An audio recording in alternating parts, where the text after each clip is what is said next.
Joining us now, also in the studio, our good friend Aaron Rice, the director of the Mississippi Justice Institute, former Lance Corporal in the U.S. Marine Corps. Aaron, good morning to you. Normally, you and I are talking policy, politics a little bit, but wanted to have you in today.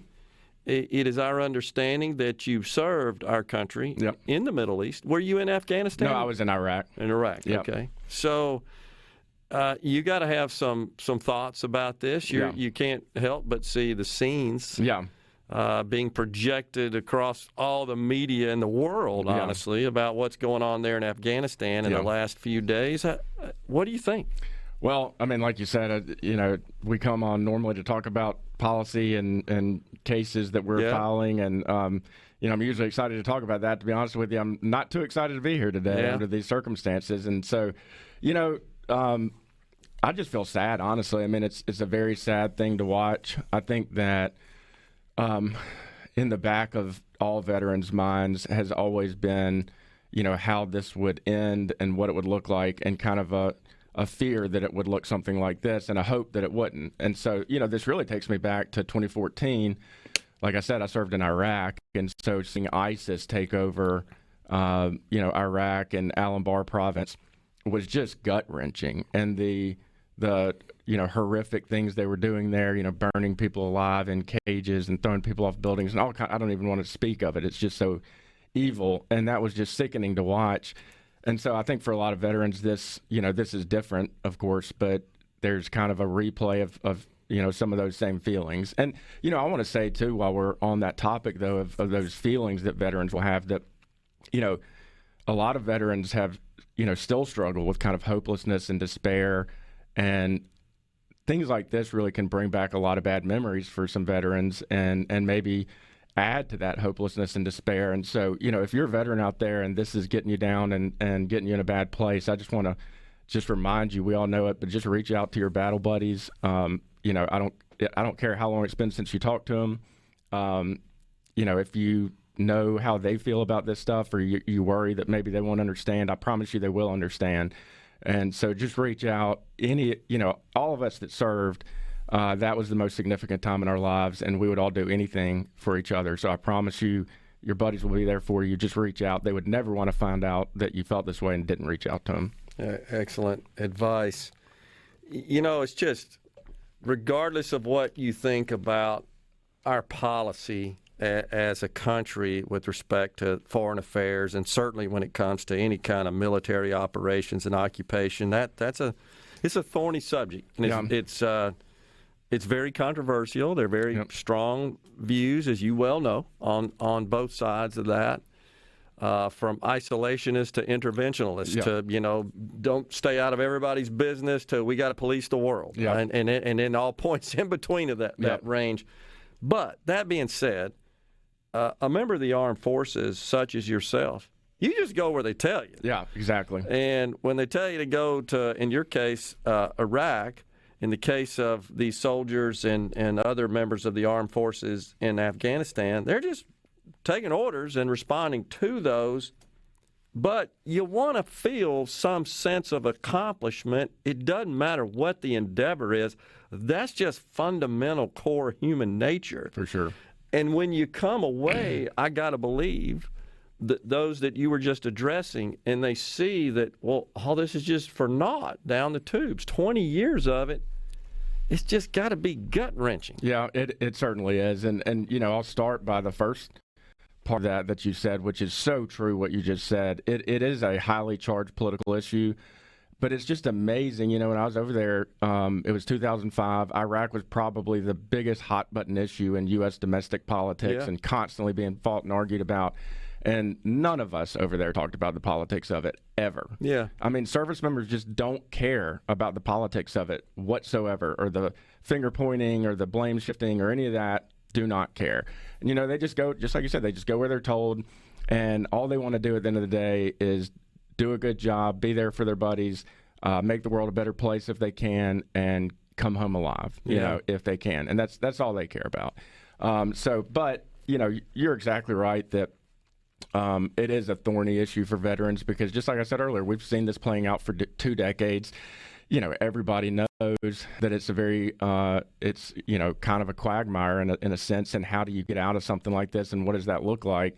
And so, yeah, you do. You want it. You want your, the friends you had that didn't come home. You want that to mean something. And I don't know, what to do with that. I mean, I think we did. What I think service members need to remember is you did what you were told. We're all proud of you. You did a good job. You served your country honorably. You did make the world a better place, those countries a better place while you were there. And you showed these countries, some hope and a way to a better life. And, we can't, as service members, carry around the weight of the world on our shoulders, and, we shouldn't expect ourselves to. I've always liked to think, too, that by us going over there and fighting the enemy there, that we kept the enemy from being here. We gave them a place to fight. Well, that was primarily the objective. It was, and we wanted to destroy these terrorist cells and make sure that they couldn't operate in these areas. And so, I've always hoped that we did do that, that we did keep attacks from happening here that otherwise wouldn't have happened. Now, I don't know if that's true or not. I don't know that anybody does. Yeah, right? Nobody can really know. We don't have an alternate universe to play that out in. But, in terms of veterans and kind of focusing on the positive here, I think that's the things that we all need to focus on. And again, what happens going forward for these countries. I mean, I feel for them and I feel for the people there. But I think we just have to focus on the fact that we did what we were told. We did a good job. We did what we were asked. We made the world a better place while we were there, all of those things. And we probably, hopefully, kept the fight from being here. Yeah, and I think you're so right in advising those that served and are now witnessing this breakdown, this fall to the Taliban, and almost a reversion to where it was before we got over there. You got to hope they can, as you indicated, and I think that was just a great way to couch it, is for them to take some satisfaction in the fact that while they were present, they likely did prevent a lot of bad stuff from happening. I know we did. I mean, not only here, but over there too, for sure.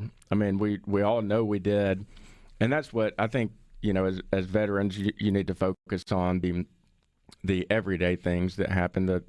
Again, not the weight of the world on your shoulders, not the global outcome here and the future for these countries, but the things that you saw while you were there that were good. And there were a lot of things that you saw that were hard too. That's what makes it, a challenge, is you feel like you're having to weigh, and you really can't do that. Weigh the sacrifices against what was accomplished. And, that's what makes it difficult for veterans. I mean, my thinking has evolved on this a lot. You were kind of alluding to earlier, I think, about, the different politics and whether to have forever wars or, so to speak, and things like that. And, I know in 2008, my mentality was I was very opposed to us pulling out of Iraq at that time, because I felt like I had friends that died there. It would be the biggest slap in the face to them to make that all for nothing, and to their families.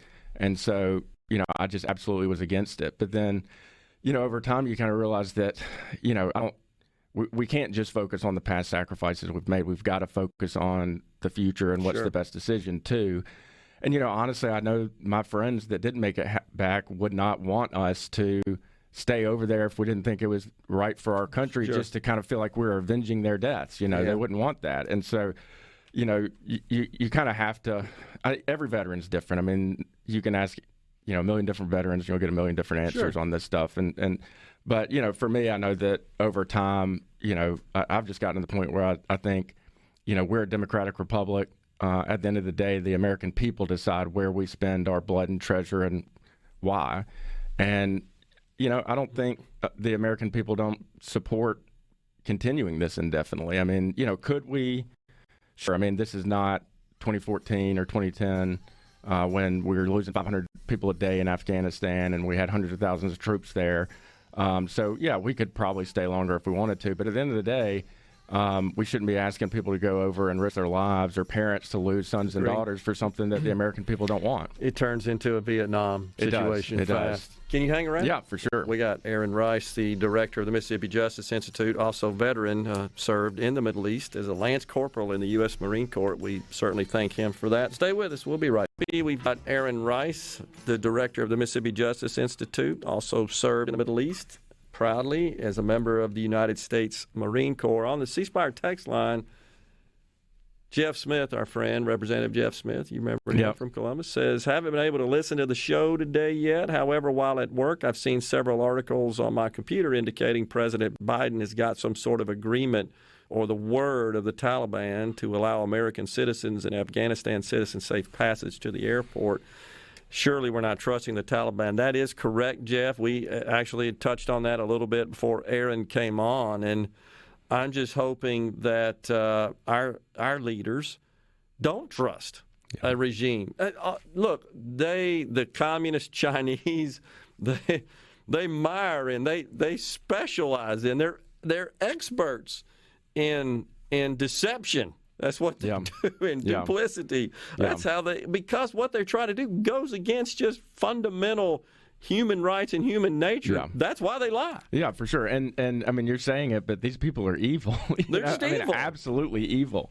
And so, yeah. I mean, I'll believe it when I see it. I hope that's true. I absolutely hope that's true. I mean, that's what's been really so disconcerting about this, botched withdrawal is, I mean, I feel like it's really just the worst possible ending we could have seen in Afghanistan, short of an actual military defeat, which was never going to happen. Right. I mean, that was just never going to happen. Yeah. But, for really two reasons. I mean, number one, kind of getting in this situation, I mean, I hope it does get better, but the people are already being attacked and don't know if they're going to get out. And there's a lot of uncertainty around that. And, I just feel like it's I don't feel like I know. It's a betrayal of our friends, in Afghanistan, who stood up and fought with us and risked their lives and their families' lives to do that, and a betrayal of our allies and of the Americans that are still there. It's just a black eye and a stain on America to do that. And, but it's also, we were kind of alluding to it earlier. I mean, I just feel like our service members deserve a more honorable ending than this and a more dignified ending. And I know we alluded to Vietnam, but, the images out of Saigon in 1975 are just, they're everybody sees them and just immediately thinks of, failure and quagmire and, fairly or not, military defeat. And, the guys that fought in Afghanistan and Iraq, they put their lives on the line. They did such a great job, and they do not deserve to be remembered that way. And, right. and again, fairly or not, when you have images like this come out of Afghanistan, those are going in the history books. And that's going to shape, I know it seems symbolic, but it's important, to a veteran, like you said earlier, to veterans who sacrificed so much for this. And then you have, this is kind of the note you leave it on. It's just, that matters. It really does. The symbolism of that. I mean, we could have had a much more orderly process, and none of us can guarantee the future of that country, what's going to happen with the Taliban, any of that. But we can certainly get our friends and allies out, get Americans out, and not have this kind of fiasco going on when we're doing it. Well, this, I think, is a reflection and somewhat, Aaron, mirrors so much of what's happening in society, in that it is possible to establish balance on very thorny and complicated issues like this. And here's what I mean. You can be opposed to endless wars, but support an orderly, safe transfer, right? And I guess muster up and mobilize whatever resources this country needs to ensure that, but be against staying in there forever. Absolutely. And you owe that to everybody involved. Again, I mean, to our allies, to our veterans, to the Afghans who helped us. That's the bare minimum that you owe. And I'm not going to sit here and claim to be a military strategist and know exactly how we should have done this. I mean, I was a low-ranking grunt just doing what I was told in Iraq, but I know enough about the military to know, I guarantee you we could have done a lot better job of this. And I'm just shocked. We all knew this was coming. We've known for, plenty of time. We've had plenty of time to get ready for this. And it's just shocking to me, that this is how it ends. It really does, like I said earlier, to me, it just feels like a black eye and a stain on that. But, I really do. I want veterans to remember all the things I said earlier. I mean, that you did a good job. And, this shouldn't be the way that Afghanistan is remembered, and I hope it's not. Have you talked to any of your old buddies about this? I have a few, but interestingly, I got my phone started blowing up. That I can't remember what day of the week this really got big in the news, but more friends of mine who weren't in the military, everybody was texting and just asking what I thought about all this. I thought it was really interesting that people wanted to know, and you guys called and asked me to come on too, and so. That was one of the reasons I agreed to come on, honestly. I kind of wasn't sure I wanted to sit around and talk about this sad day. But, I just thought, look, all my friends are reaching out and asking what I think about this. And, I guess people want to hear from a veteran and hear how you feel about it. How do you think this impacts the 20-year 9/11 anniversary? I mean, you got to feel like it taints it somewhat. Yeah. Well, that's a good point to say. Because I just feel like 9/11, there's kind of some revisionist history, I feel like, that's happened since then. Because if you go back to 9/11, Afghanistan was a just war. And we all need to remember that. I mean, it was, to me, the most clear-cut example we've had since World War II of a just and good war where we were attacked. In Afghanistan, the Taliban was harboring al-Qaeda and sponsoring al-Qaeda, and we defended ourselves. And so, it's, to me, and everybody understood that when we went in. And if you look at the votes, I think the Senate voted unanimously for it. The House, I think there was one House member that voted against it. All of America was rallied behind this.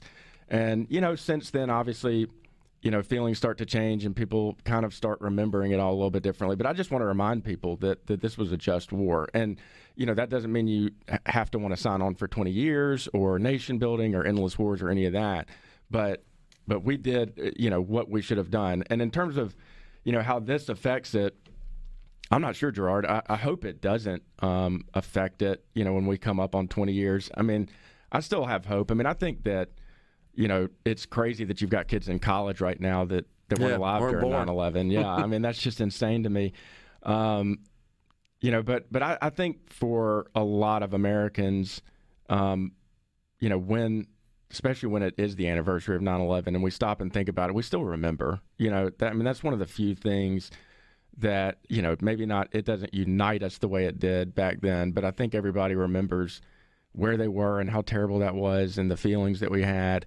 And so I would just say I would hope that this kind of botched fiasco doesn't taint the anniversary of 9/11, but we'll see. Yeah. Well, I think it's a problem, I would believe, for the president. Yeah. To a great extent. And he being the obvious leader of the country. Yeah. I don't know how that plays out. I think he was expecting a different outcome, honestly. Oh, for in sure. Afghanistan, and kind of a prelude. Look what I did. I got us out of this endless war. Let's celebrate, put 9/11 behind us. Continue to recognize it, of course. But we can put behind us the fact that we still have these threats. And all we did was, I think, open up the door for more terrorist cells to form and establish and train and plan and plot the next attack. That's the concern. Yeah, it's certainly the concern. And, the reality is we're never going to be able to completely rid ourselves of that concern. And it's insane, but that's just the reality. I mean, there's no end to that struggle. And, but I do hope that we have not diminished ourselves, in a way that emboldens terrorist organizations. And I hope that our allies, don't get concerned. I mean, I know I heard y'all talking about it earlier, but, Israel and Taiwan, I mean, what are they thinking? So, those are the kind of things. And, I don't subscribe to the view that everything we do on the world stage, we need to be, the paramount concern needs to be our image to the world. I don't believe that. But it's certainly a collateral issue here that's going on. I mean, it's bad enough again, to the people it really matters to, the veterans, our allies, the Afghans that helped us, the American civilians that are over there. I mean, it's bad enough for those people to kind of have this situation unfold, but you also have to worry about what is the world seeing. Yeah, and one final thought is the Afghani nationals that you just mentioned that aided us, and were critical to our operations over there. We're sort of abandoning them. Yes. So what happens next time we need help in another country of their nationals? Yeah. And they say, well, what kind of assurance do I have from the U.S. here? You guys are going to take care of me. You're just going to bolt on me when you got what you need. Yeah, no, I think that's a big concern. I mean, I can honestly say I'd be worried about it if I was somebody in another country and we had a situation like this. And, and a lot of those Afghans, I mean, they really did. I mean, they took on great personal risks to help us. And they believed in the cause, too, Yeah, exactly. Aaron, first, thank you for your service, sir. Appreciate that. And your words today, I think, were spot on to your veteran buddies and cohorts. We'll talk to you soon. Great. Thanks,